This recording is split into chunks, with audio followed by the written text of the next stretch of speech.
So I'm slowly making my way up north. We are currently in Massachusetts at a random rest stop. And I don't know if you guys can see it, making it into some fall colors, so that's exciting. And yeah, this is where we slept last night. For anyone who's new here, my name is Ryan. I live in the back of my self-converted camper van, and we're heading up north on a road trip to check out the Northeast. And today, in the spirit of Halloween, we're getting a little bit spooky, and we're going to Salem, Massachusetts.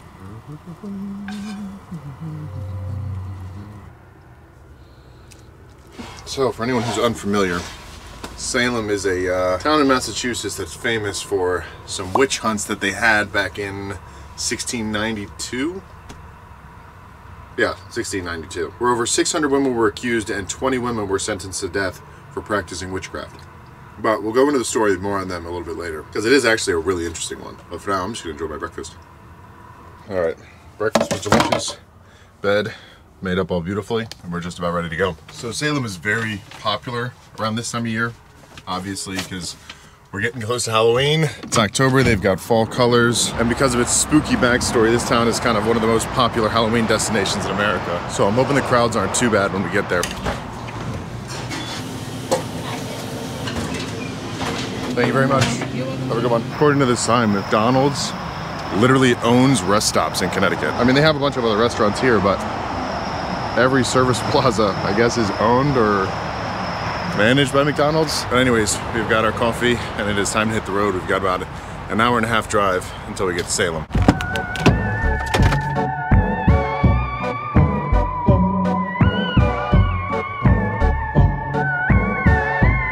All right, and we have made it to the beautiful town of Salem, Massachusetts. I'm looking for both parking and a spot to camp tonight. I'm hoping that I can camp somewhere right in the middle of the city. And I saw on the maps that there's this old church that has a parking lot that I should hopefully be able to, one, park for the day in, and two, stealth camp overnight in, right next to the main street. So I think it's right here. Hopefully we can find a spot, because I know Salem around this time is absolutely crazy. It looks like this parking lot is pretty full. Yeah, it looks like there's a bunch of people driving around looking for spots. I don't know if I'm gonna get lucky and find one. Oh wow, we got so lucky. We pulled up on someone right as they were leaving, and I asked them, so we're gonna take that spot right there whenever they get out. Beautiful. Oh, we got so lucky. There's so many people driving around this parking lot looking for spots. That makes me so happy. And this is a bonus because it's a 2-for-1, because I'm pretty sure this is a paid lot from what I looked up online during the day, and then at night it's free. So all we gotta do is pay until a certain hour tonight, which I'm gonna go find out. And then we should be able to also camp here in this parking lot. We're just off Main Street too, so very good. You can hear church bells ringing. It's kind of creepy. Alrighty. Let's go check out the town.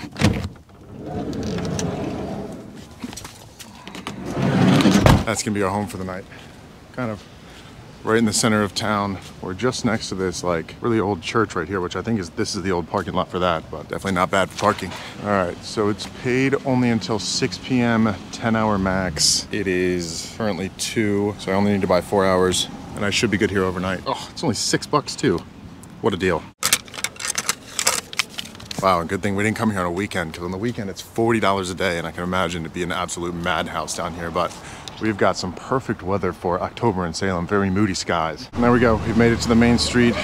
That is Elizabeth Montgomery, who is a actor on the show Bewitched back in the 60s, and they actually ended up shooting a few episodes of that sitcom in this town, which is why the statue's here, when the Hollywood studio burned down or shut down or something. But even though we are here on a weekday, it is still packed to the max. Honestly though, not as much Halloween decorations as I thought there would be. It's definitely got an old-timey vibe as a town, but I don't know, maybe it's better on the weekends. So right now we're heading down the street to the first spot where we're going to check out, which is the old Burying Point Cemetery, which is where all of the witches from the trials were buried.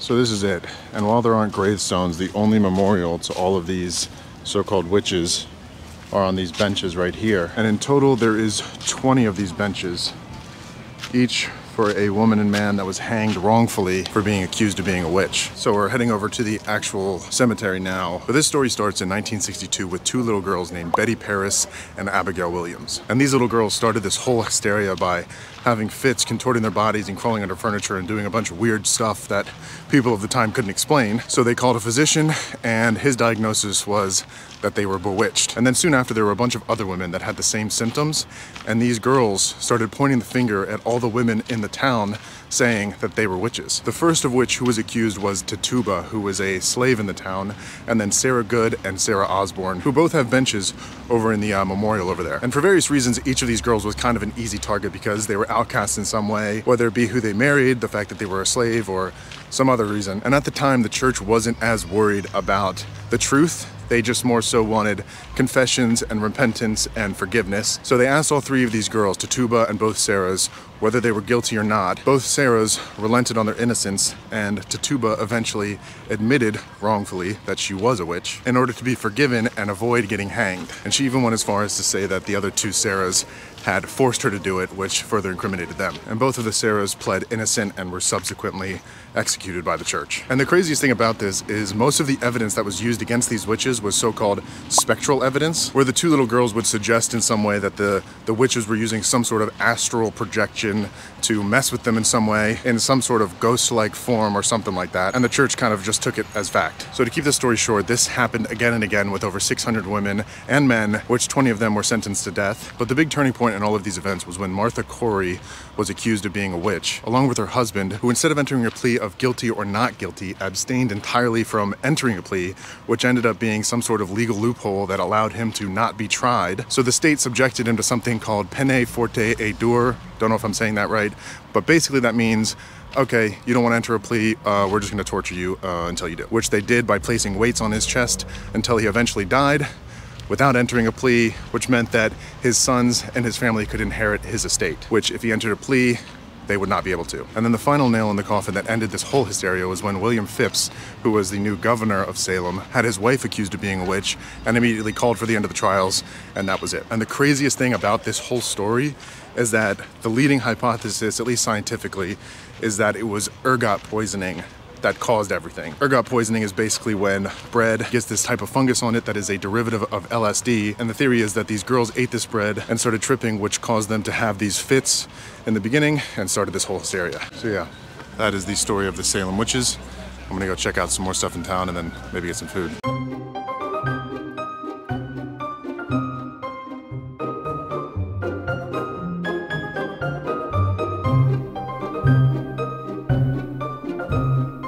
Alright, so we finished walking around the town and we are at our last stop, which is the Witch House, which is this big creepy looking black house behind me, and is actually the last standing relic of the actual witch trials themselves. And it was the house of Judge Jonathan Corwin, who was one of the judges who presided over many of the cases for the witches. And you can actually do tours inside. It's more of a museum now, but it's sold out for the day, so we can't go inside. I lied, the last stop is actually this house, which is the Hocus Pocus house, where they had the party for rich people. That is Salem in October for you. If you're gonna come here, I would imagine coming on the weekends, it's gonna be a billion times more packed, especially the closer and closer we get to Halloween. But today wasn't too bad overall. Not really too crowded. Also, the Salem Witch House is like painted the exact same color as my van. Kinda like it. All right. We are back at the van. And I gotta say, I mean, I don't know, maybe it's just because it's not the weekend or something, but overall, it was a little bit underwhelming. I feel like there wasn't very many decorations or Halloween things, but I didn't really go in any of the haunted houses, so maybe those would have made up for it, but at least all the stories about the witches were kind of cool. Tonight for dinner, we've got a little bit of a Halloween-themed meal that I'm gonna cook. So I went to the grocery store the other day and picked up some things because on TikTok, I saw this recipe for stuffed bell peppers, where you get orange bell peppers and you carve them like pumpkins and make like a little stuffed pepper out of them, so that's what we're doing for dinner tonight. And also, I have my lights off. At least I'm gonna have them off more than I normally would because I don't know if you can see, but my battery bank is just about at half because we've had 3 days of just constant cloud cover. So it's been very cloudy for the last couple days and my battery bank has not had the time to regenerate. So I'm just trying to conserve power. We still have a decent amount left. I probably will cook with the lights on for most of it, but keep them off, at least these main ones, when I don't need them. First things first, let's carve some peppers. I'll turn the lights on for this. So I've got 3 bell peppers here, and gotta remember to take the stickers off of them. Only one has a sticker. Ew, well, that's annoying. They literally put the sticker on the bell pepper over a moldy spot, but I guess it shouldn't matter because we're cutting that part off anyways, but that's kind of annoying. I have a couple knives here and my cutting board. First things first, cut the top off just like you would a pumpkin. Set those aside. Take our smaller knife and just kind of clean out the insides without cutting through them, hopefully.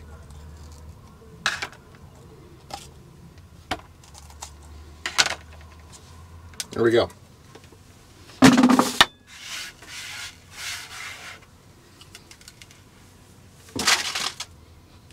Well, whatever. And now we can carve a different face in each of these sides. So I gotta find the flattest side on each of these. We got those two. I'm gonna try to carve a different face on each of them. So this one we're gonna go with like a classic, just pumpkin.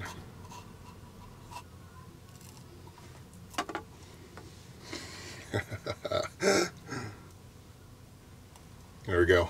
Look at that. Give him a little nose. Are the noses are upside down, right?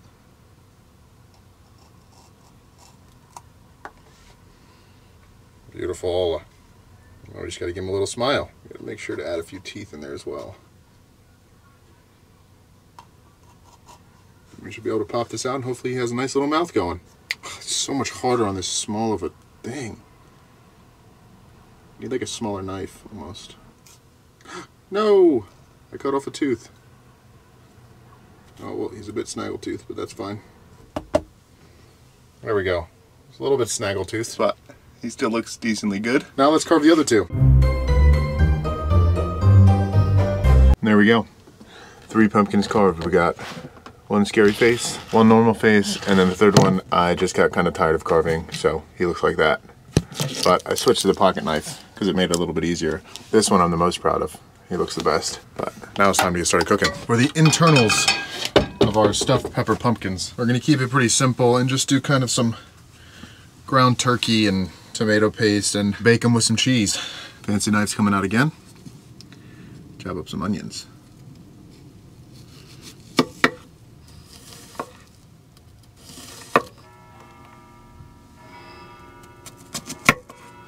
The bell chiming is so creepy.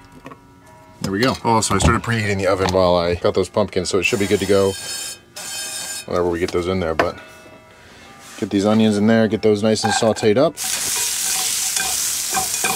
Now that these are all nice and cooked up, we can throw in a little bit of garlic. Right down in there. Cook that for about 10 seconds till it's fragrant. Then we can throw down our meat. Now we can brown that up a little bit and then we'll hit it with some seasoning. Alright, so now that our meat is mostly browned, we can hit it with some taco seasoning. And then we can top that off with some tomato paste. And I'm not really following a recipe. This is something that I've made a bunch of times before. I've never carved faces in my bell peppers, but stuffed peppers is like one of my favorite ways to get a nice healthy meal. That's like well balanced. You got your veggies, you got your lean meats. Only thing it's missing is some carbs, but you could always make like a side of potatoes or something. Some water in here. And also, for those of you guys who've been following along, I have not been able to find water to fill my water tank for the last like 3 days, so I am really running on E. I have been rationing my water because I haven't been able to find anywhere, so hopefully I'm able to find somewhere tomorrow, because I guarantee you I have like maybe a gallon or something left. And I don't know why it's been so incredibly hard to find somewhere to fill my tank on the East Coast, but I just have had absolutely no luck. But we'll add a little bit of oregano, because why not? Mix that in there. And then we can take our peppers and stuff them. So these are some pretty big peppers, but I'm hoping they're all gonna fit in this little pot. Let's see, can we get lucky enough? Oh, perfect. So this is what we're gonna use to bake them. But now, we can stuff them. So I'm gonna do a thin layer of meat at the bottom of each of these. And you can really make this recipe your own. You can put whatever you want in the meat. You can make it pretty much with anything. You could even probably do it with more veggies or something, but throw down some meat, a layer of cheddar cheese, more meat, another layer of cheese, a final topping of meat, really pressing it down in there. And then I'm going to top them off with one final layer of cheddar cheese. top. And now these bad boys are ready to go in my preheated oven for about 15 to 20 minutes. Oh, that pot barely fits in there. Now we just let those cook. And I think while I wait for those, after I clean up a little bit of this stuff, I'm gonna head back out real quick, see if Salem's any different at night. Which you would kind of expect since Halloween is more of a nighttime holiday anyways. So I'm just curious to see what it looks like. So let's get out there. Turn off my lights first, save some energy. There's still a bunch of people out. Maybe it does get more lively at night. Also an added benefit of it being Halloween and there being a bunch of people here, there are porta potties all over the town, so it's really nice. If I need to go to the bathroom, it's not too far. All right, we've made it back to the main street here, and I'm gonna be honest, it's pretty much exactly the same as I was, and I mean, you guys tell me if I'm wrong, but this is the main street in Salem where all the Halloween festivities are going on, and it just feels like there's not very many decorations. Like, it's just stuff on the lampposts, and that's pretty much it. Maybe it's a lot more lively on the weekends though. Not really much going on other than a bunch of ghost tours that you can take. So there's a bunch of people all grouped up in these little tours going around the city. Anyways, there you go. That's what it looks like at night for anyone who's curious. All right, let's check on these puppies. Ooh. I think they need a little more time. Maybe another like 5-ish minutes. All right, they should be ready to come out now. It's my timer going off. Oh yeah, those are done. Hopefully the faces didn't get messed up in the baking process. Let's take these bad boys out and get them plated up.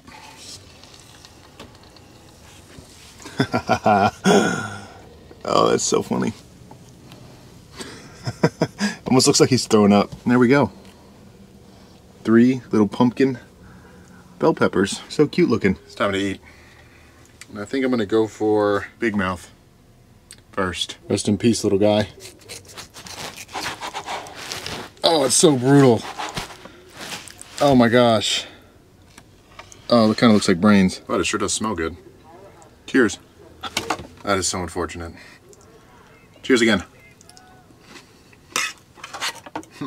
It's pretty good. Anyways, I'm gonna finish this meal. I'm probably gonna save the other 2 for lunch tomorrow or something. And then it is getting late, so I'm probably gonna go to bed.